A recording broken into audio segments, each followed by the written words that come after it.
Ooh. This is going to be your vibe, bro. I can feel it. Wait for it to drop.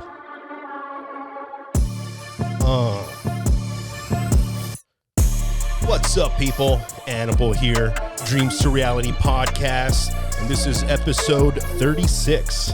Today we got a very special episode. We're actually in Concrete's house. We are at the Trio Studios in Santa Clarita. It's a beautiful studio. If you're looking to shoot your podcast, get some photos done, or create some content, this is the place to be. We have a very gracious host with us today. He is a director, an actor, a comedian. He is a social media influencer. He is a really hilarious guy, and I'm super excited to hear his story. So please help me welcome the multi-talented, multifaceted man with the locks. From, I wish I had that freaking little drop right there, bro. Please help me welcome Concrete. Yo, what's goody? Damn, Annibal in the his house. In the his house, right here, bro. Damn, I just like that's all fucking 93 in the his house. I got my locutor voice if you want me to put it on, bro. No. Do what you gotta do. Concrete en la casa.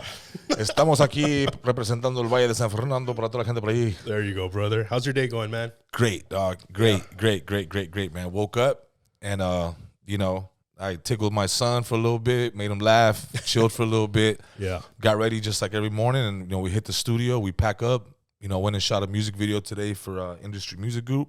Yeah. And then we came, and then, I was talking to you. I was like, yo, I'm on my way. I'm going to actually be there earlier. We're supposed to actually meet here at 6. Right. And, we ended up, I was like, yo, I'm done. See you there soon, man. And then, now we're here, man. So it's been great, dude. I'm just blessed, bro. Same here, man. Like, I really didn't know you did all these different things. When I reached out to you, I knew you from social media, from Instagram. I didn't even become aware of you. It was probably in the pandemic. That's when I first became aware of who you were, you know, and I remember, I had just got married, and then like a week later, the whole fucking world shut down, and they're like, go home. There's this crazy pandemic, so everybody's at home. I'm on my phone checking stuff out. And at the time, my ex-wife was like a model, social media influencer. She started doing skits with, Instagram comedians.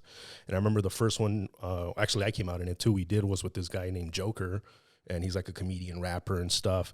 And like overnight, her social media went from like 5,000 followers to like, boom, it like exploded 50,000. And she started like networking with all different people.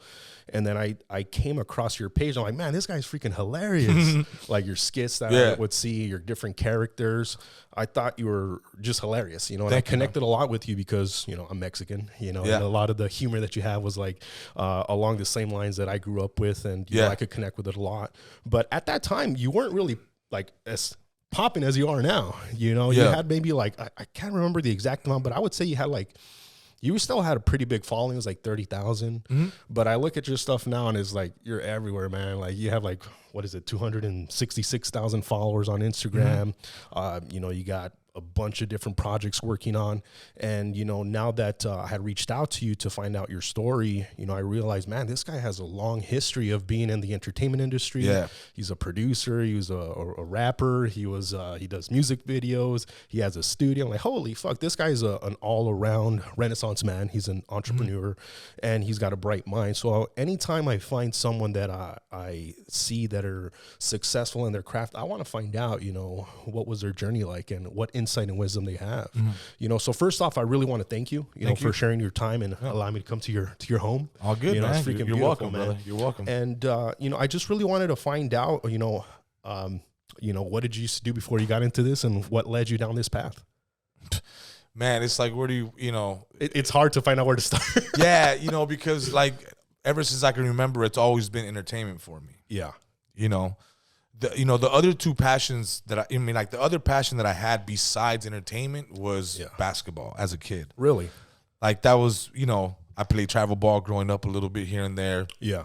I know in my heart that if I would have kept going in basketball, I would have done at least like a, maybe not a D1 school, but I would have done something cool, Yeah, you're pretty tall, bro. How tall are you? So I'm just 6. I'm 6. I thought you were taller than me. I'm like around the same. Yeah, 6 feet. I think I'm 6. Con my tacones, like 6'2". You know what I'm saying? There you go. That's perfect, dude. And so basketball was my thing, and then music got into play when I started partying. Music came into play when I started partying. But I was like, even when I was like 7, 8, 9, 10, yeah, you know, I would take my dad's camera and do my own skit. At this time, it was like when, you know, you have In Living Color playing on TV. Oh, shoot. And all these other sketch comedy shows in Spanish that my parents used to watch. And my sister's 3 years older than me, so she was like, you know, 12, 13. She was watching TV. She was watching Matt, like In Living Color. And I remember watching these skits and watching Martin with her and all these sitcoms, right? And sketch shows. And I remember immediately, but I was like, I want to make faces at the camera and be funny and do shit that other people were like, what the fuck? Hey, tell your son to do that, you know? Yeah. And I used to grab my dad's camera early on, bro, 8, 9. I remember it, bro. Yeah. And I used to do, in fact, I remember the one skit I recorded because it made everybody laugh at the house, but it was a Martin skit. It was a character from Martin where it's like Which a little one? kid. It's the little kid, the little snotty nosed kid. Oh, yeah. Where it's really Martin, right? Obviously, but anyway, so I used to do that skit and I did it. Like I remember recording it when I was like 8 or 9, and that was like one of my big hits at the family parties because they would play it, you know? Yeah, it's funny, like when you're a kid and you're growing up and you have a thing that you're passionate about, you know, and you have a supportive family, they want to like show everybody, you know? Like I remember I was like a little musician, they were like, play in front of your grandma. I'm playing like death metal to like my grandma. I'm like playing like fucking blast beats and stuff and all kinds of crazy stuff. Like it's funny, man. And I can remember those times where, you know, sketch comedy was a huge thing. You know, you had your Saturday Night Live, your Mad TV, Martin, you had at the time Jim Carrey was barely coming out, and you know it's crazy that at such a young age you kind of fell into what you're doing now, you know? Yeah, no, I think like, you know, like sketch comedy, like, dude, it like how it all correlates back to that to me, because what I do on social media, I don't do it like, I don't see it as I'm doing a reel or as I'm being trendy or as I'm an influencer. Like, I'm doing SNL, you know, SNL, Mad TV, and Living Color style sketches on Instagram for you guys. Yeah. Like, that's what I feel that I'm bringing, because that's what, you know, that's my motivation. That's been my inspiration, bro. Yeah, now that I think about it, that's exactly what it is. You know, I couldn't put my finger on it because, like I mentioned to you before we hit record on these, that I was watching your podcast with, what's the guy's name? Talking you're talking about Bootleg Kev? Yes, Bootleg Kev. I was watching that podcast with him, and you said something that really caught my interest, and I wanted to ask you about it, because he said, like, what do you do, you know, to make these reels so like popping pretty much? And and you said, I don't follow the hype, I don't follow trends, I go opposite to that. Yeah, you know, so that's interesting, because I was like, then how do you get all these ideas? But now it's making a lot of sense. You're creating pretty much sketch comedy in the style of SNL, you know, in Living Color and Mad TV, with your own input. With my own twist to it. And I think it's like with the Mexican American twist to it, or the Latino, whatever you want to call it. Yeah, you know, to me, it's like, you know, like I'm able to do whatever I want. Like, I don't have, you know, when they say like the man or a producer or a big company telling you, yo, don't do this. I'm doing it because this is what I feel is funny and what I feel is going to relate to the people that follow me. Yeah. Right? Like, I don't try to make, you know, look, dude, I don't try to make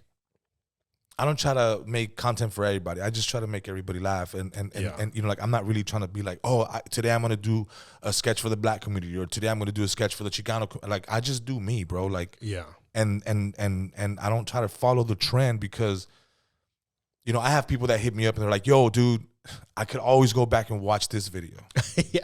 And I'm like, why would they go back? Because it's an evergreen topic, or it's something that's always going to be funny. Yeah. And that's why I don't do trendy stuff, because people can't go back and watch it. People can't reminisce to it. People can't, you know what I'm saying? It's only to that particular time. It's for right there. It's for right there. And it's like in music, that moment. Like, you know? There's a song that you like so much that you'll listen to over and over and over. Yeah. No, I mean, like, there's songs that will always be hot. You know what I'm saying? That you could always listen to that record. Just those big records, right? Yeah. And then there's songs that just come out that are just here right now, and then like they're flash gone in a pan in 60 days. You know, that's it. I'm like, move on to the next. Yeah. And I think for me, like, I try to do skits that dude, I still get hit up about the beak. Like, oh, dude, Bro, that he's one of skit, my favorite. That one skit that you did 4 years, like that one. I'm like, yeah, you have a handful of characters that I like. I love, man. Thank you, man. Thank you. And then when I did the Rebels thing, like the Rebels hit a certain market. It hit a certain demographic, a certain generation, bro, where people were like, damn, I forgot about this. Yeah, I forgot about this era. Yeah, of it's nostalgia, and nobody really. It's nostalgia, and nobody talked about it. It was kind of like, because it was kind of quick. It's like we did it, but we weren't really too proud of it. You know what I'm saying? We were just kind of like deep house. Yeah, it's like, yeah, you had like bangs, like that's weird. Like nobody posts pictures like that. I had bangs down to here, and I would comb them back. Everybody did, right? Like that was the thing. But like if you look at back in it now, it's like that's the Edgar cut. Fool. We were rocking the Edgar fool back in the day. You know what I'm saying? The bangs were the Edgar of the bangs were the Edgars fool, because everybody had bangs. Everybody was like rocking boots and Harley Davidson and trying to look like a rebel, and we were all just trying to party. You know, it had nothing to do with criminal activity and being a rebel. And it was just, you know what I'm saying? It was just the style. It's like the style. Yeah, the rebel was like, hey, we're gonna ditch today. You know what I'm saying? Like that was like funny. The major crime. Here's a flyer. We're gonna go to this house party. Meet us there. You know, follow the arrows type of shit. But yeah, dog. When cell phones weren't even around. Yeah, like pagers and shit. You know, so when you ask, dude, like when you ask me where it starts, it's interesting because I mean, really, it started when I was a kid. You know, like again, filming, and then I got into DJing when I was 12. I used to work for this dude named Ray Sonora, rest in peace, and I was like, for him, I used to just fix the chairs in the because he had a party rental store, so I used to just fix his chairs and his tables, and he had like a bunch of DJ systems, right? He had like maybe like 5 or 6 of them, and then so each weekend he would rent. He would book DJs gigs, and they would come out and get his gear, and the CDs or the records, and they would take, and then he would drop off every DJ at the certain event that he had booked. So he was like he was like a DJ pimp. You know what I'm saying? DJ pimp. He was like a DJ pimp. You know what I'm saying? I tried to give him a professional name. I was like the DJ broker. Nah, he was a DJ pimp. He was pimping these DJs out. You know, so he would have me like every Friday night or like after school, like on Friday and then on Saturday, and then I wouldn't do it on Sunday, but on Friday and Saturdays I would go there before they left, and I would make sure all the CDs were in the cases and put it from like merengue, rock en español, hip hop, punta, salsa. So I would organize everything, play some of them. If they look scratched, I would clean them or get a or get a new one because he also owned the record store, so he was able to pull records. You know, bro, the new generation don't know about scratch CDs. Bro. So they don't, So I used to do all this shit, and then one day he was like, "Yo, bro, man, one of the fucking guys called out. He was mad. I was like, hey, I'll go. Yeah. He was like, really? No, that's come to spend. Just keep cleaning type of shit. And I was like, no, dude, I'll go. Yeah. He's like, are you serious? Shine, bro. He was like, I was like, how, I was like, I'll go. How many hours? It's a pinche bautizo. And I was like, damn, dog. So here I am, dog. A 12-year-old kid DJing about these at a baptism, dog. You know, one of those Catholic baptisms and shit. And I remember my dad goes with me. And at the end of the night, my dad was there till like 1 o'clock, fool. Like he was in the truck. He wasn't even tripping. I gotta stop you for a second, bro, because some of our audience ain't Mexican. They're like, baptism party to 1 Yeah. Okay. Yeah. So So in the Mexican community, when it's a party for your children or for you, like it's a full blown party. Like it's not just let's go to the park. We're gonna have a cake and a piñata, and then everybody eats pizza in about an hour and a half, and everybody goes home. Like we buy out the Costco beer. We do it big for like if it's the kid could be 1-year-old, dog, and it's a fucking full blown festival. Yeah. Right. So that's what happens, right? So I'm DJing there till like 1 o'clock, and then I remember the dude was like, "Here you go, $35," and I was like, "Fuck, $35." I'm rich. Like that, that to me was a lot. So then I started DJing, and then people started finding out that I DJ. So I started getting into like the house party stuff, and then that's when I got introduced to the Rebels and here I am DJing with a bunch of like fucking 25, 30-year-olds, and I'm only 12, bro. I'm only 12, 13. You know what I'm saying? So this shit's it's probably not the healthiest thing, but it got me to where I am now. You know what I'm saying?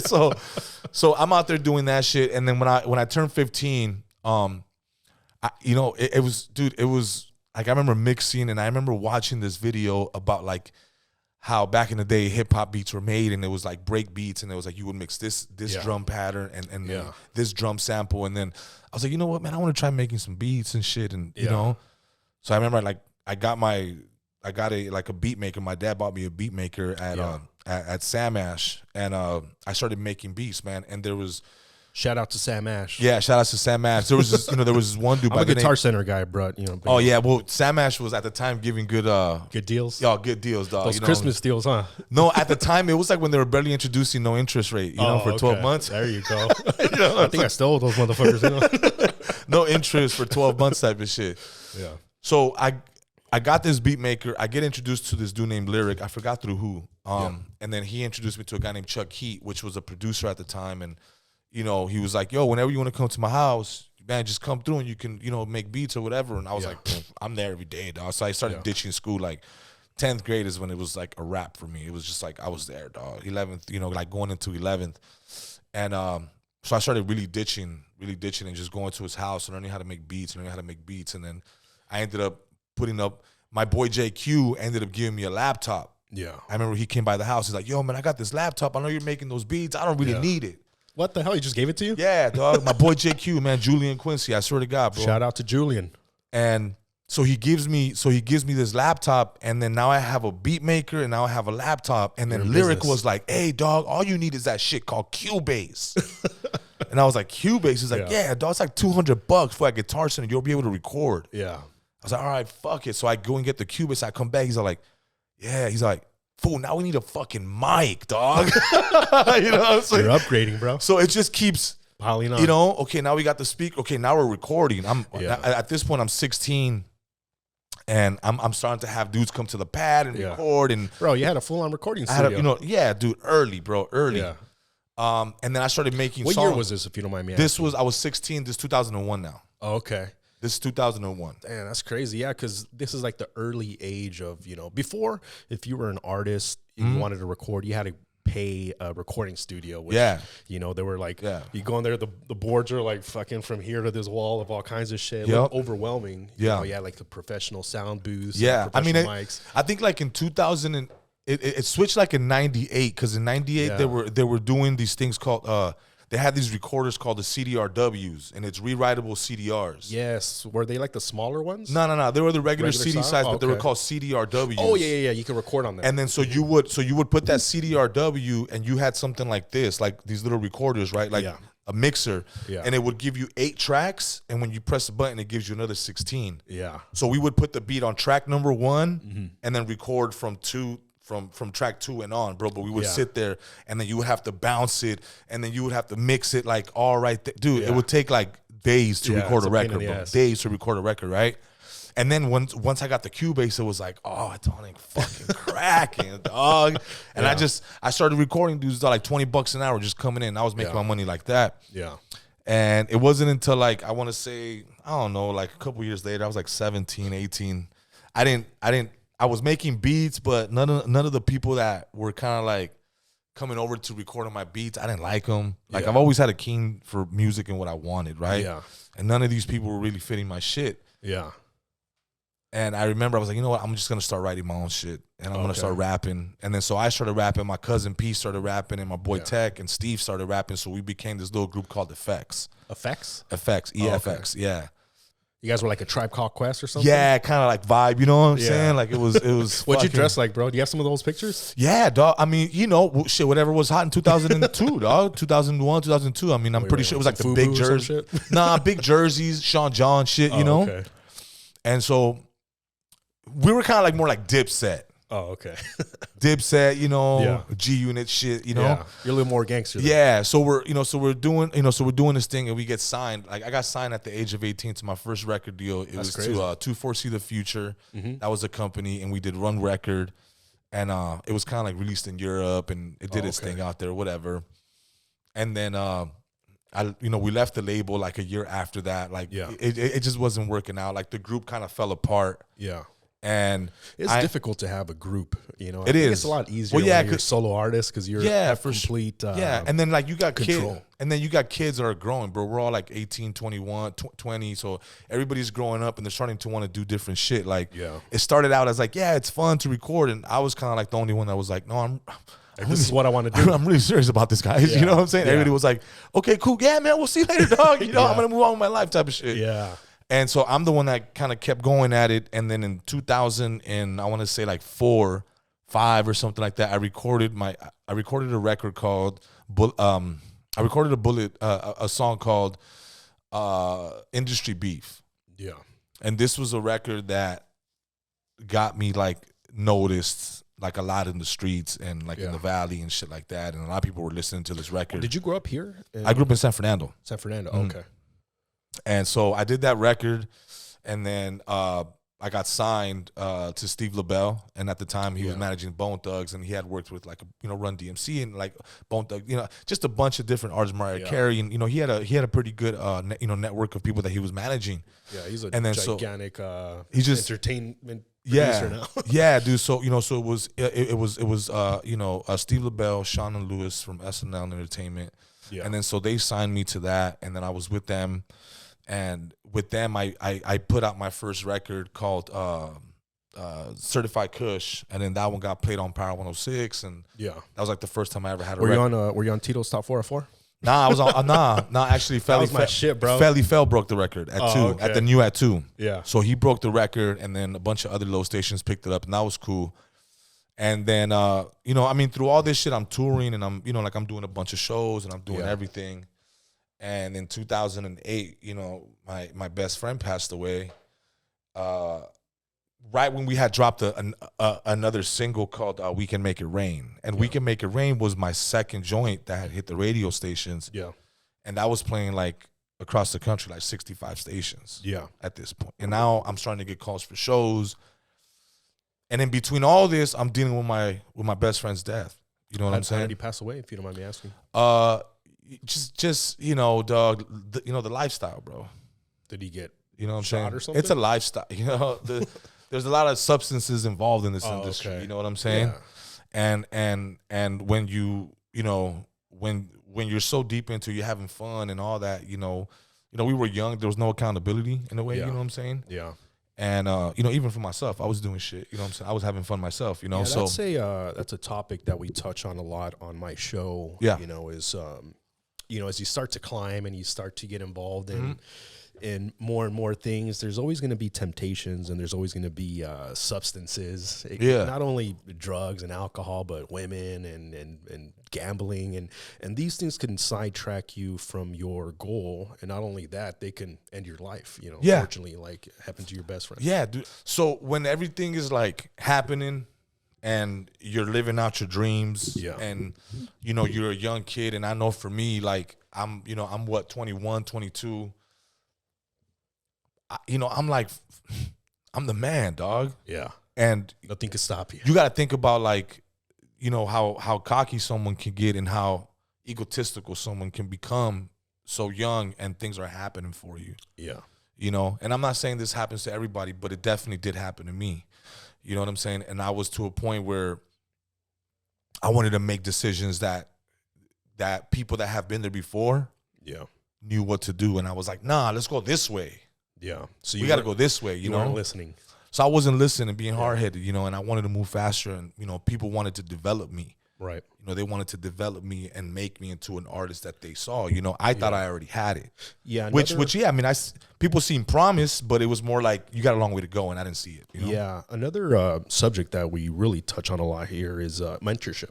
And that's people that have come before you, that have fallen down those traps. Yeah. That have showcase that they have reached success, and now they're teaching, mentoring, guiding, producing, developing other people. And a lot of it comes from them fucking up as well. And they're like, hey man, I see you doing this, go this way. And from the sound of it, at this time in your life, you're so young where you're like, I'm not gonna listen to that shit, I'm gonna do it my way. Yeah, because I have been doing it my way for so long, and it's like I felt like, well, I did it my way and I got here. Yeah. It got me to you.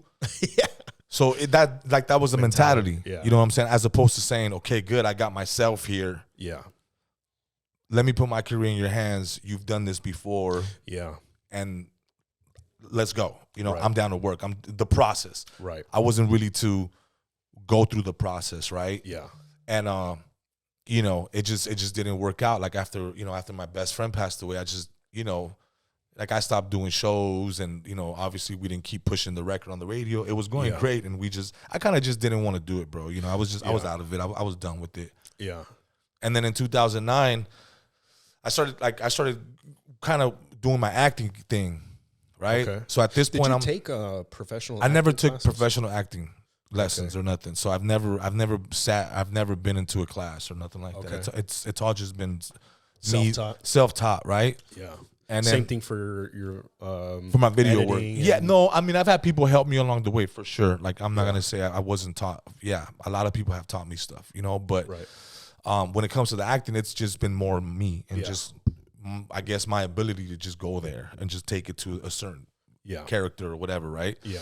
So in 2009, I started doing acting. I started going for auditions, and I started getting booked, man. So I booked commercials, I booked TV shows. Yeah. I started, I got booked for a movie. I did that, and then in 2011, that's when I started taking the, throughout me acting, I'm already doing like small little videos. Yeah.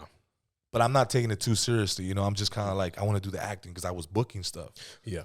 And then so the acting kind of like, I had a small bump of like I didn't book nothing for like 3 or 4 months, and I was like, fuck. Yeah. All right, maybe this might take a little long. Again, the process. Yeah. I'm not trying to go through the process, right? Yeah. But video work was like, okay, I enjoy directing, I enjoy shooting, I enjoy editing, and I'm making roughly $500 a week at this point. Yeah. Shooting 2-3 videos. Yeah. I started out doing them for free. I did like 20 for free. Yeah. You know what I'm saying? Same here. 20, 30 videos for free. And then I started getting paid, 200, 300, 400, and then it just kind of skyrocketed from there in a way. Yeah. Not like skyrocketed in the millions, what's the highest paid video you've done? Where I took home the money or the biggest budget? Let's hear both. Because obviously, if you have a budget, you have to pay your other cameramen, the lighting people. You got to pay a bunch of shit. Yeah, I mean, I've done a budget for like $100K. Damn, that's freaking big. But you got to think about it too, and it's in the era of like no big budgets. Yeah. You know what I'm saying? Crazy. It's in the era of no big budgets. Yeah, right now people shoot music videos like they just hire their buddy. Like, here, hold this camera. Yeah, but I mean, I've brought home thousands. You know what I'm saying? Like, I'm not gonna say I know, but again, it's like far in between. So it's like I'm still doing the music videos, and like in 2012 is when I was like, all right, cool, I'm gonna put the acting on hold real quick. Yeah. And I'm gonna go get this money real quick in the video. And in the video world, and and because I knew so many rappers from me being a rapper, right, that I was able to hit them all up like, hey, you want a video? I'm shooting it, dog. This much, boom. And then there was not a lot of dudes doing it at the time. Yeah, right. It was only like me, Mads the Hated, LA Icon, Diamonds, Charles Bronson. It was only maybe like 4 or 5 of us people, within our own circles and community of like dudes that are really in the rap game and doing shit, right? Yeah. So there was only a handful of us, dog, but there was fucking hundreds and thousands of rappers. So there was plenty. There's a high demand. There's plenty of money to go around, right? So we all started doing this shit, bro. And then so I was doing that. Like I really focused. I started doing it in 2010. I really started focusing in 2012. And then that took me all the way up until now. Yeah. But in 2018 is when the comedy shit took off. Yeah. Because in 2018 I was shooting again a music video, and I ended up stealing like most of my equipment. Like I want to say 80% of my equipment. I saw that on that video I was talking about as well, that you had about $40,000 worth of gear stolen from you. Yeah. Damn, bro, I can't even imagine the feeling of that. You know, and how the hell do you recover from that? I didn't, in a way.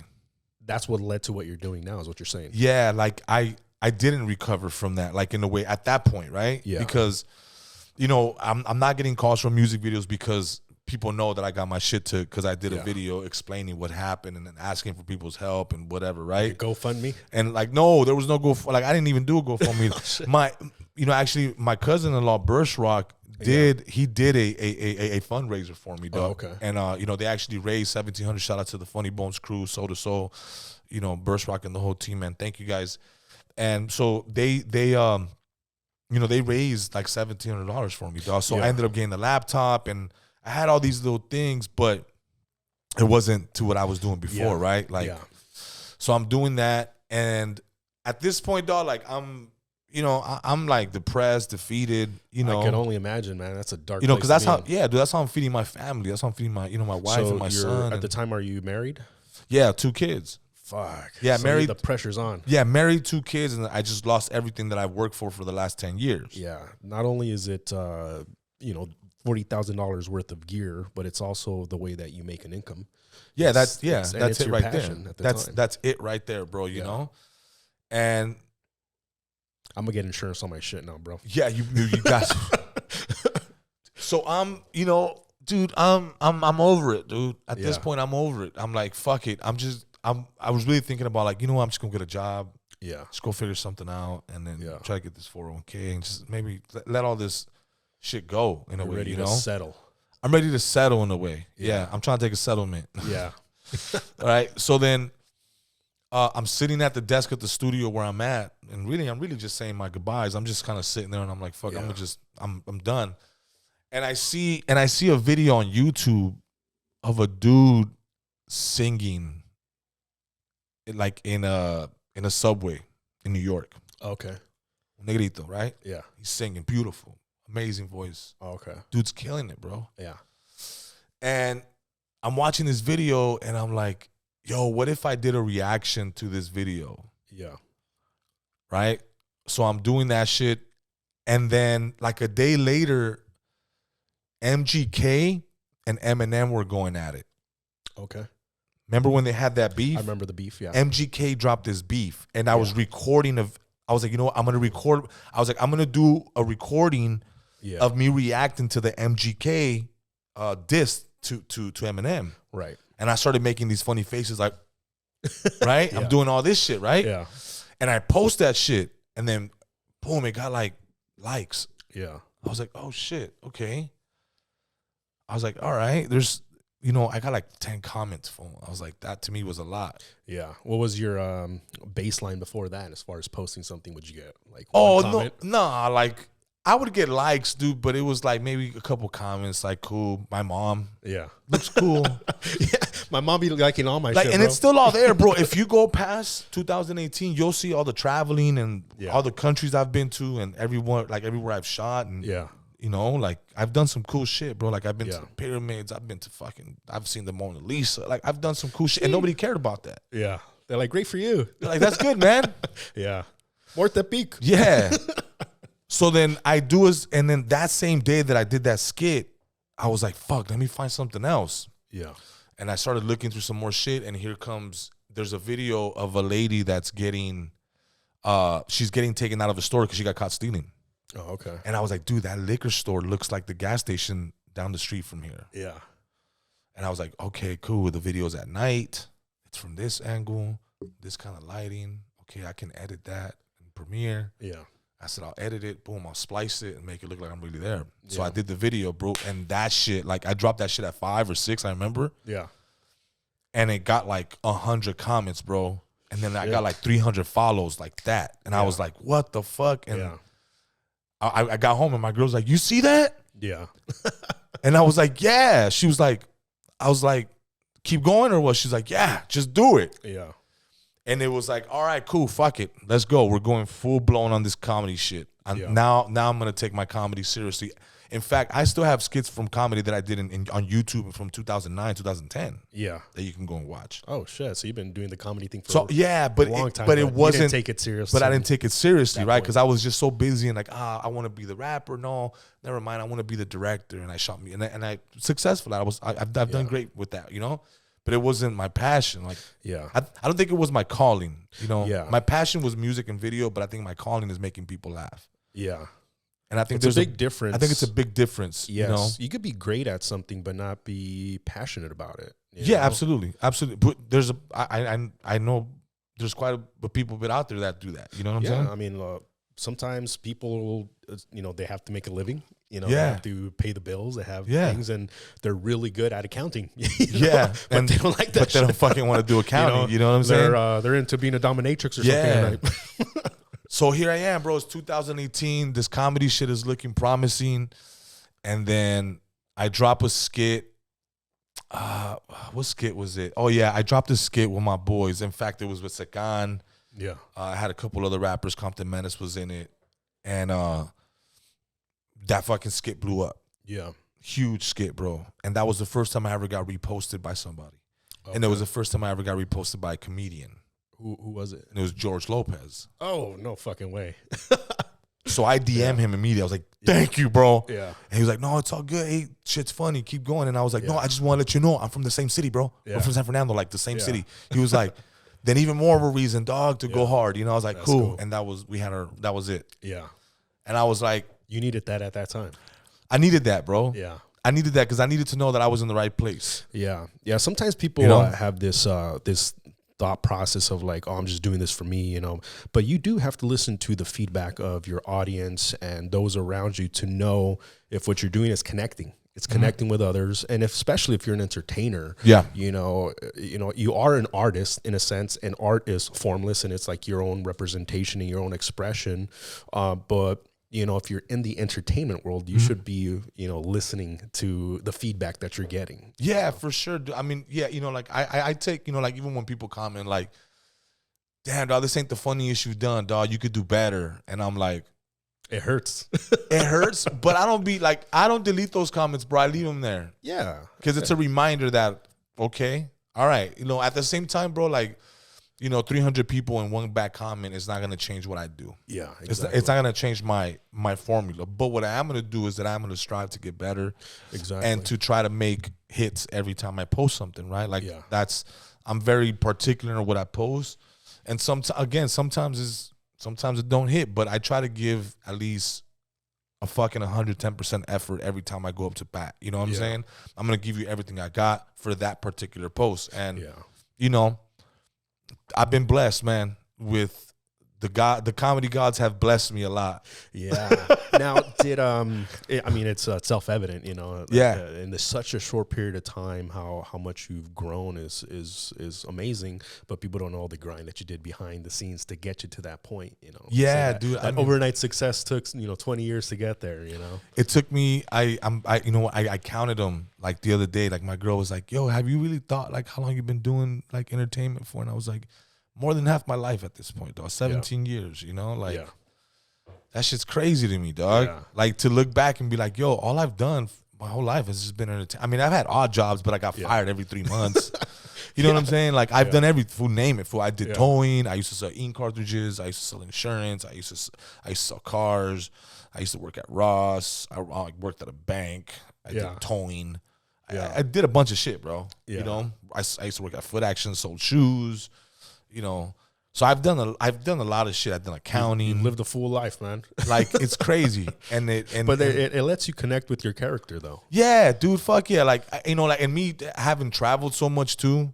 I think has in a way made me somewhat cultured and understand like what's really out there. And I don't look, bro.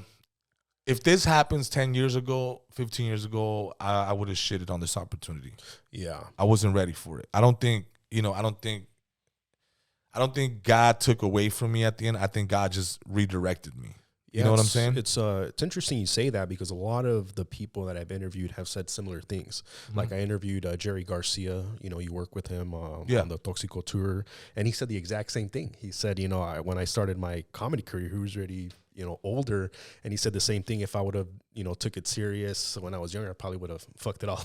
I would, dude, yeah. Like I don't think I would, dude. I'm probably, you know, I didn't reach success until like 33, bro. Yeah. And what I mean success is like when you find that niche. Yeah. I'm not saying monetary success or, you know, to me success is like finding your niche. Okay, you found it. Now it's time to, apply what you learned and what you found to be your niche and now execute it, right? Yeah. And I think that, you know, that to me happened at 33. Yeah. At 33 is when I found my formula to be like, okay, cool. This is my calling. Yeah. This whole time. Like, I know I've been funny this whole time around my family and friends, but I didn't know that it was good enough to have income. Yeah. You know what I'm saying? Yeah. So now the majority of your revenue, your income, you know, you're no longer rapping, you know, are you still producing and directing? I'm still directing music videos. Yeah, I'm still directing music videos. Okay. I just signed a deal with Thump Records to. I'm shooting a series for them, like a film series. Okay. We're doing 6 episodes. Nice. and it's kind of like a, you know, like it's like stories, and they're gonna be combined with like music. And okay, so I just signed a deal with them. I'm doing 6 episodes of that, so I'm still very much involved in the film world. Yeah, and I mean, well, what you do is like you can double dip into everything you do. Yeah, I mean, you know, I think if the project is good, and you know, like if I think I can do it, I'll dive into it. You know, like you see these super famous actors, and they're all directors. Yeah, dude. Or they're all producers in their in their for films, sure. and You I'm know, like, oh shit. Yeah, dude. And then like really like, you know, Thump Records, like they reached out to me because they had seen this series that I had done called Benny. Okay. That I shot right before the pandemic, and as soon as like I was gonna keep shooting those, but then the pandemic hit, so we couldn't film. But I had 2 episodes that were like, people were like, "Yo, we need more of this. What's going on?" Yeah. And then so I'm shooting those. The pandemic hits, and then through the pandemic, Bill Walker from Thump Records was like, "Yo, I like what you're doing. Yeah. Let's somehow circle back to this in a few months, you know." Yeah. And a few months turned into a year and a half because of the pandemic. And now we're ready to move forward, you know, with that. And Nice. So, yeah, man, I'm still heavily involved with film Okay. and directing. And then what people don't really understand that I didn't know till like during the pandemic is that the more following that you have on your social media, it is a full-on source of revenue. You know, you can do marketing for different people. You can do advertising. You can turn it into a pretty lucrative career. Yeah. You know, so I see you as a big social media influencer, and part of that is collaborating with other artists, other comedians, other actors, and essentially what you're doing is you're cross-pollinating audiences, you know. Like for example, this year right now, someone that's part of my audience maybe has never heard of you, but now as I post you like, oh shit, this dude's hilarious. Now they're gonna follow you. They're gonna go to your stand-up comedy and all of that. And same thing, George Lopez, when he posted you, like that tapped into a multi-million following that he had. Yeah. And I'm sure, you know, it connected with his comedy because he was a huge influence for I don't care who you are. If you're Latino and you're a comedian, you can't say George Lopez wasn't part of the influence because he was. Yeah, even if you don't feel like you learn from him or like you're like, oh, yeah, like he taught me this or whatever. Like to me, you know, what it showed me particularly, you know, and you know, because that's essentially my era, right? My era is, you know, the Paul Rodriguez's of the world. Yeah. You know what I'm saying? The George Lopez's of the world, the Willie Barcenas, that when I'm growing up, I'm like, oh shit, we're out here like that? Yeah. We're doing it like that? Yeah. Okay, that's cool. They were like the first ones to make it to the mainstream. You know, I mean, like, again, for my generation. Yeah. I'm not saying forever because then some people will argue with that. Oh, well, it was Cheech and Chong. Well, that's true. That's you know what I'm saying? I guess you're right. So there's people that will argue with me on that. I'm just saying for my particular generation, these are the faces that I saw on screen that were my color or my ethnicity or whatever. You know what I'm saying? Like that resonated with me and my culture. Right. And so those were the guys for me, you know? And then obviously, I mean, you know, as I'm growing up, you know, the Jim Carreys were a big influence to me, you know, the Will Ferrells of the world, the Adam Sandlers of the world, like, you know, including all the Spanish comedians, you know? Yeah. So it was all, you know, to me, Eugenio Derbez is one of the greatest to ever do it, you know, Chespirito. Yeah. Like all these great writers, you know?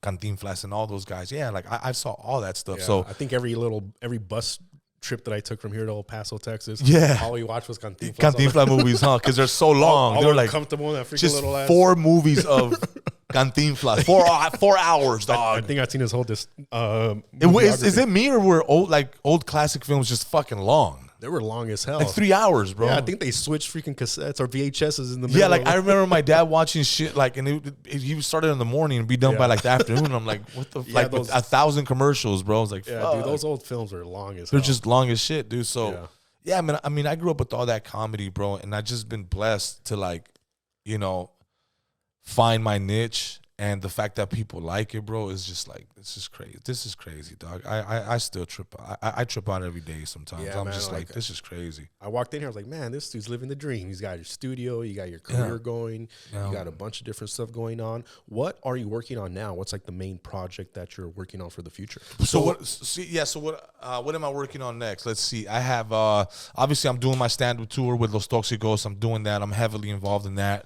Yeah. Who's part of that the whole tour? So it's Jay Valentino, Jerry Garcia, and Jesus Sepulveda. I'm the only one Okay. with the name that doesn't have a J. So yeah. So Are you doing straight up stand-up comedy? It's stand-up comedy, yeah. Oh, okay, so you have an act. Yeah. Oh, that's crazy, bro. I didn't know you were actually doing full Yeah. stand-up comedy. I thought you guys were doing some kind of sketches, and then Jerry and No, a lot of people are starting to like to learn it. So a lot of promoters now, like, you know, we just booked Dallas, we just booked San Diego, we just booked Chicago. Yeah. We're working on Phoenix, we're working on Visalia, Bakersfield. So we're starting to book, like, and a lot of people are starting to hit me up because they're like, yo, I didn't know you did stand-up. Yeah, I had no idea. Like, if you do stand-up, like, dude, you got a following. Yeah, it's opening up a whole nother. Yeah, let me bring you here. Come over here. Let's do a show here. And, Yeah. you know, so the numbers are starting to increase. Like I said, dude, this is new to me. You know what I'm saying? Yeah. Like, this world of being the act. Yeah. I've been so, like, for the last 10, 12 years, I've been so used to, like, shooting the acts. Yeah, you're behind the camera. Behind the scenes. Yeah. And being on this side has been trippy. You know what I'm saying? So I'm trying to get accustomed to it. I just, we just signed on to, like a bookkeeper management deal. He takes care of my bookings and stuff Do you like have that. an agent? So I know I don't have an agent. I had an agent before for film and all that, but Yeah. I'm not focused on that yet. I'm not focused on audition. I'm focused on creating my own pictures. Okay, so you're not part of the Actors Guild or anything like that? No, I mean, I have, like, I do one more gig and I'm done. You know, like, I can write it, I can become part of that. And I've really been hiding because I'm trying to pay the money. But I'm not really focused on, like, doing projects like that unless it's, like, really cool. But, like, and it's not that I'm trying to be big headed, but I think that I want to focus on creating my own shows. Your own thing. And creating, I want to do a series on the peak. That's gonna be hilarious, bro. There's a film that I wrote called Boys in Blue that we're shopping around right now with some really big studios. Are we talking how big? We're talking Universal. Yeah. Oh shit. Okay. Yeah, big stuff. Yeah, we're talking that big, and they have the script and they love it. And now it's just making sure that everything is, it takes time, bro. Like, it doesn't happen overnight, So. But throughout that, I'm still gonna be working. Like, like I said, we have the Rebels script that's at 75 pages in, so we're 15 pages away from having an hour and 30-minute movie for Rebel Nation. Oh, that's awesome. So we're excited about that, and I'm also working on we have our TV show that we're doing, The Sketchy Show. We already done one episode. I can show it to you after this. Sketch comedy show? It's a sketch comedy show with me, Jerry Garcia, Jay Valentino, and Jesus Sepulveda. What's it called? It's called The Sketchy Show. The Sketchy Show. The Sketchy Show. Oh, that's freaking awesome, dude. Yeah, so it's called The Sketchy Show, and we already shot one episode. We're just because of our schedules, it's been kind of hard, but we're here soon going to get together and just kind of wrap up like 5 or 6 episodes of that. And where's that airing, if you don't mind me asking? We're going to do our own YouTube, man. Oh, okay. Yeah, dude, like, we kind of want to become like our own, like, Impractical Jokers type of vibe, but do you have a main YouTube page now for it? Yeah, you can go to Concrete Comedy. Okay. Concrete Comedy on YouTube. Your own production company, essentially. Yeah, bro. Yeah, I'm just, like, what's changed now is that I just turned the cameras on me now. Yeah. So you've been doing this forever. But I've been doing production for the last 12 years. But now you're in the play. Yeah, now I'm in front of the lens and not behind it. And I think that's, that's the crazy part, because I'm so used to being behind that I'm like, I want it to be perfect, I understand and the sometimes feeling. Like, just, hey, let other people do it. Yeah. Get this shit going, Yeah. So, yeah, man. But it's not like you can't be like, hey, man, I know how to do that shit, so you better listen to me. Yeah, see, like 5 years, I would have been painting out there. I would have been doing everything. And now I got boys that are great at what they do, and I trust them. Man. And I'm like, yeah, you got a full I need help, dog. I need help. I can't do everything. I still got to edit, bro. You know what I'm saying? Man. Yeah, people don't really understand the amount of effort and time that it takes to create something. Mm-hmm. They just see the final product. You go to a concert and you see Beyonce sing. You have no idea what it took for her to create that whole production. Yeah, there's the like ensemble, 300 the number, the number. It. Yeah, for example, the podcast that people see. All they see is just the actual show. They don't see the editing. Of course not. And they don't care. Yeah, and they don't. And just remember that they're not gonna care. All they want is product. Yeah. Right? Like, people go to my page to see skits, bro. Yeah. If I post something about political or something, they're not gonna care. Or news, they're gonna be like, I'm gonna get 30 likes and 2 because we didn't come. We came here for comedy, bro. Make us laugh, bro. Yeah, and that's what I tell people. Look, bro, you don't go to In-N-Out trying to get a fucking Whopper. Yeah, you know what I'm saying? Yeah. So when people come to my page, they're gonna see comedy because that's what they're there for. You know? Yeah. And I try not to make my fans mad. Yeah, yeah. So I mean, it's important. You have your niche. You know, and the same thing. If I go to Burger King and they give me a pizza or some shit and it tastes like shit, I'm gonna be pissed off. Like, I didn't come here for that. I didn't come for that. I ordered a Whopper. Where's my Whopper? Where's my Whopper? I want a Whopper, bro. That's what I came here for. That I go to Food's Gone Wild because I want to see foods, dog. I want to see food content. You know what I'm saying? Man. That's it, brother. So yeah. But I really want to thank you, man, for sharing your story. Thank you, man. And your insight and everything that you kind of gone through, and now you're at the point where I feel you found what your calling is, and you're writing that out, and I'm really excited to see what's to come. Thank you. Man. Thank you, brother. And I'm definitely going to be going to your guys' Toxico's show here. You have one in LA, right? In LA, in Linwood. Yeah, in Linwood. What day is that? That's on the 30th of this month in El Farallon. Okay, Farallon. Guys, make sure you go on. Where can we buy tickets? You guys, as a matter of fact, just let us know where I'll we send can you the find link. you. Yeah. Okay. Yeah. So the link will be on my Instagram. You guys can see it down below right here. You guys will see it right here. There we go. And then you guys can follow me on Instagram. I'm gonna be posting the links. Like I said, the show in LA is on the 30th of March 30th, and then the show in San Diego is March 24th, and then Chicago is somewhere in April, and then I got Dallas. In May 5th and 6th in Dallas. Hey, you're and busy then, as shit, yeah, bro. man. And then I got Bakersfield on the 20th on May 20th. That's Ice Cube, Bone Thugs and Harmony. I'm hosting that show with my boy Jay Valentino. No way. I'm hosting the DJ Quick show next month. Oh, hell yeah, Sugar bro. Free. No way. So it's just, it's comedy and it's me hosting big concerts. Are you going to come out with the pimp locks, bro? I probably am. Straight up pimp suit? Yeah, I probably am. I need that pimp. I need Sugar Free to teach me how to pimp slap, dog. That's the only where's the powder? That's the only thing I'm missing, bro. Yeah, the pimp slap. I just need to know how to pimp slap. I think as soon as I learn how to pimp slap, I probably won't ever pimp slap nobody just because I don't like violence. But you have the power, bro. But just the fact, you know what they say, bro. The biggest flex is knowing that you can and you won't. There you go. That's the biggest flex. That's it, man. Is knowing that you can flex. You're just like, I don't need to. I don't need to, bro. That's a flex. Now that's a flex, dog. That's it, man. But yeah, brother. So thank you, man. I appreciate you coming out, man, and taking your time to ask me questions and listen to me talking shit. It's kind of weird. I'm still getting used to this. I'm still getting used to people wanting to know who I am. People want to know who I am. People want to know what I'm about. Yeah, it's crazy. No, man. It's there's a reason why people want to hear you and see you. It says, like I said, when I came aware of you and I knew exactly what you did, I was like, man, this guy has got a lot of insight and wisdom that I want to learn from. So I definitely gained a lot of insight. One thing that I'm gonna take away from then is that you have your niche, you have your market, and that's what you produce. Yeah, for sure. So I'm definitely going to be applying that to a couple of projects that I'm working on as well, because I had no idea you did all these other things because you don't really put them on your comedy page, because you're comedy. Yeah, well, because people don't care. Yeah. And I mean, don't get me wrong, dude. I promote a lot of the videos, that I shoot on my stories and stuff like that, and with the links and all that, which I want to start doing more because I think people should know what I'm doing. Yeah. And I just been so caught up with my comedy sometimes that maybe I should promote a lot of the other stuff that I'm doing, but I'm, sometimes you just gotta got too much shit going on too. You just gotta clear the desk and be like, all right, hold on. Yeah, I do have some quick questions for you before we wrap up here. The skits with your dad, that's your real dad? Yeah. He's fucking hilarious, bro. That's my puppy, yeah. Do you guys script it or is that natural, organic? Some of it, yeah. Some of it is not. Oh, okay. But that's Poppy though. We're not scripting it. I don't script what he says. He says what he says. Yeah. You don't tell him what to say, but you tell him this is what we're gonna do.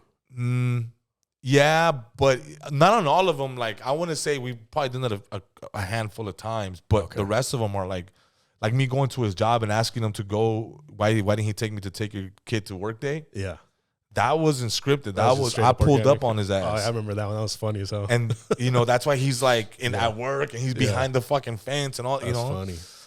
Because it's a process for him to even leave the place. It's that kind of shit. So he was Yeah, so a lot of the shit like it's not scripted, but yeah, some of the stuff I'm like, hey, what if we do this? And he's like, oh shit. He's like, all right. And I'm like, look, just whatever I do, just react. Yeah, you know, yeah, just do your thing. And then we do that, you know. But my dad's a great actor, bro. My dad, like, you know, like comedically, you know what I'm saying? I'm not saying my dad's like an actor, but I think he's really good comedically, and he understands the timing. Yeah, he's got really good timing. His facial expressions, his tonality. Yeah, he's like that witty Mexican comedy. Yeah, no, he's good, and I think he resonates with like a lot of other parents. I think like because a lot of people tell me like, man, your dad's just like my dad, bro. Like, and I get that a lot, you know, and you know, he just resonates, bro, and that's just my dad. Like, that's papi, fool. Like, you know, that's cool. El jefe, güey. Your character, Tepic, what was the concept behind that? Where did that come from? Oh, that was a mistake. Really? Yeah. What do you mean? I was shooting a music video for my boy in Atlanta named G Kickdoor. Okay. Mexican American rapper. Yeah. From Atlanta. And so I flew out there and I was there for like 4 or 5 days, and he was like, yo, the concept is Mexico, so I want to have like lowriders, I want to have horses, mariachi, and I want to have like Aztec Queen warriors dancing. So Tepic was one of the Aztec warriors? So then we didn't have none of the headpieces. Oh, okay. My boy's wife, G Kickdoor's wife, ordered like a bunch of headpieces like from Amazon and different places, but we still had to glue the feathers, and we had to paint them a little bit and do right. So we're all in the kitchen in Atlanta, so we're all in the fucking kitchen, bro, and I grabbed the headpiece and I put it on my head, and I started just saying dumb shit. Yeah. And I was like, hey, imagine if I was an Aztec warrior. What's up, perritos? Let's go to the pyramids, dog. And they all started just rolling, dog. Oh, my God. They started rolling at the house. And I was like, immediately, it was like, ding. Yeah. And I was like, my name's Tepic, fool. Let's go outside. Kick. I got it. This is what we're going to do. Yeah. Okay? You fools are trying to sacrifice me. Oh, so you shot the first skit right then and in there? Atlanta. I shot it at the back of his house. Oh, my God. That's crazy. I shot it at my boy G Kickdoor's house in the back of his house. And it just blew up after you posted it. And it blew up, bro. Yeah. And then so I posted it while I was in Atlanta, and while I was there, it blew up and it went viral. Yeah. And then the next day, I was like, let's do 2 more, dog. Yeah. And then so we did 2 more skits, and then we shot the music video. I came back home, and like, shit's changed. Yeah. That's crazy, man. It was a mistake, dog. It wasn't like I didn't set out to do Tepic. It was just kind of like it fell in your lap almost. It was just like lightning in a bottle, bro. You know, that's freaking cool. I've seen you work with a lot of major celebrities. You made skits with them, like what's his name, Machete. Danny Trejo. Danny Trejo. Yeah. Do you think you get more views and likes from collaborating with celebrities, or do you get more from your organic, your natural skits? Well, first of all, thanks to Danny Trejo and Bash and Frankie J and Paul from 3-6 Mafia and he worked with Baby a bunch Bash of people. and you know, like all these dudes, and Razby from B2K and all these artists that have famous people, Cheekies, all these people that have done skits with me, bro. I thank them, bro. Yeah, I really do. Yeah, but I don't necessarily want to say that those give me more views or not. Okay. I think people just want to see funny. Yeah, regardless of who is in it. Regardless of who it is. You know what I'm saying? Like, I don't think me getting famous, it helps, fool. It does. Yeah, because they have a huge audience. Because they have a huge audience, a huge following, huge following. But I've done skits with like Jay Valentino where, he's famous, but he's not like a Baby Bash or He's Cheeky. Not a celebrity And we've killed shit. Yeah. I've done shit with my dad, and we kill shit. Yeah, because I was going through your reels, you know, just to repost a couple things to promote the podcast, and I was looking at the views and the likes, and I was noticing like, damn, this one's got like millions of views on ones that don't have any celebrities at all. Then the ones with celebrities, some of them are great, you know, but some of them are not as popular. Some of yours not as popular. Yeah. So that's what I'm saying. Like, I don't want to say it does and it doesn't. No. Yeah. Of course it's great. It helps, bro. Like it's awesome, you know? Yeah. And the fact that they're willing to sometimes even like have fun with it. Yeah. That's it's dope, cool. Right? Like that's cool. Mellow Man Ace has done, you know, Be Real has done a skit with me. Like all these dudes. Yeah. And some of them have done great. Some of them were like not so big, you know? Yeah. But they've been memorable for some people, you know, and that's all that matters, dude. Yeah.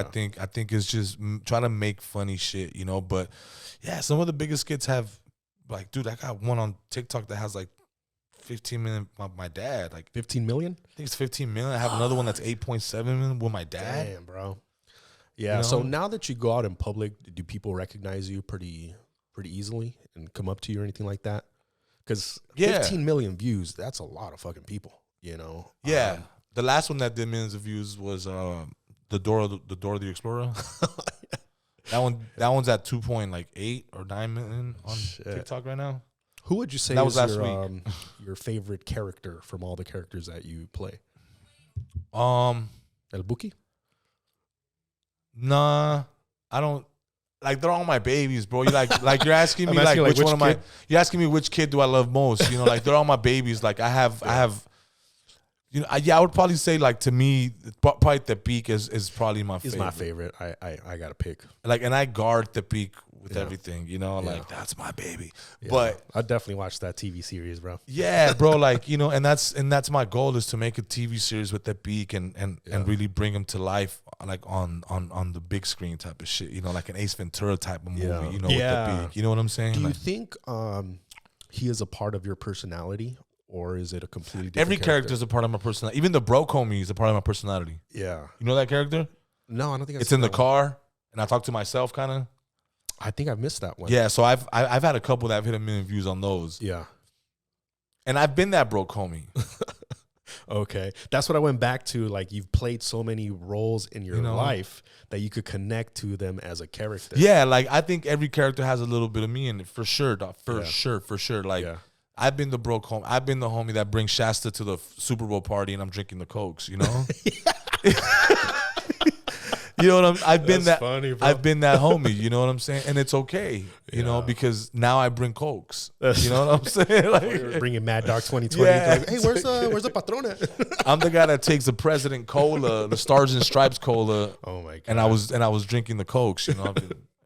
Hey, where do I put the Cokes at? And they're like, over here. Okay. And then I grab a Coke and shit, you know. That's funny, man. So yeah, I did that, you know. But yeah, every character has a little bit of me in it, bro. Of course, like, I think I take away from real life experiences in some way, you know? Yeah, cool, man. Well, my last question for today is, like, what's some advice or feedback you could give to an aspiring comedian, comedic actor, skit actor, or anybody that's in the line of what you do?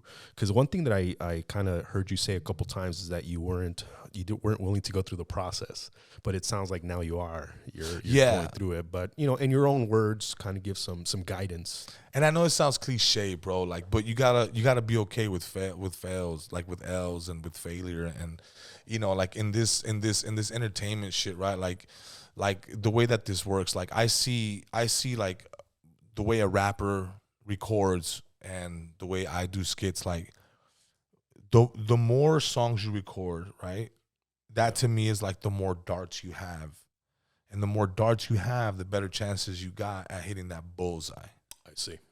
You know, so you got to learn how to take chances and keep shooting the ball, keep going up to bat, keep missing. Don't worry about it. Just keep going until you find your spot, until you find yourself as a comedian or as an actor or as a rapper. Like, until you know, I always tell rappers, find your voice, bro. What's different from you that they're not gonna get from no one else? Yeah. You know what I'm saying? And again, that goes back to me saying, like, I go to McDonald's because I want a Big Mac, because I can't get a Big Mac nowhere else. So it's like, why should people go to your page? Yeah.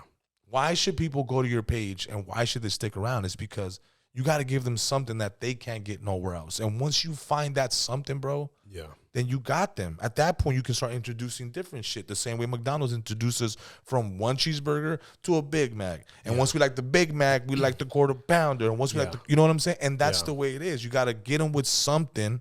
Right. And then you introduce them to the rest of your fucking gang. You know what I'm saying? Yeah.